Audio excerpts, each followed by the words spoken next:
31 թվականի վերջին շրջանում լինելով։ Իսկ Աղվան Վարդանյանի որոշման ինչպես եք վերաբերվում, որ խոստացել էր նախընտրական շրջանում, որ ոտ չդնի հաշվը, Նիկոլ Փաշինյանը առաջին հերթին ինձ համար, եթե անկեղծ լինեմ, անհասկանալի էր ինչի է եղել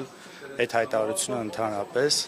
եւ հետոյով հայտարարությունը ես ուղղակի գնահատում եմ այնպես, որ ավելի շատ պայքարից դուրս գալ, գնալ, փախնել էր համարում մանդատ չվերցնել եւ այդ իսկ պատճառով գնաց այդ քայլին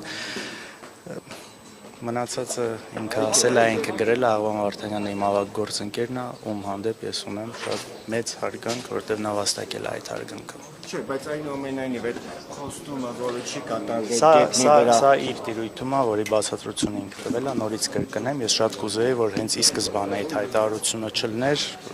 որ հետո մնացած այդ ամբողջ պատմությունը չլներ։ Ինչևէ, լավ կլներ, որ այդ ամեն ինչ չլներ, բայց դա կա եւ ես ավելի փորձեցի բացատրեմ նաեւ իմ հասկանալով իր շարժառիթը ոնց որ խոսքը չպահելու այսպես ասած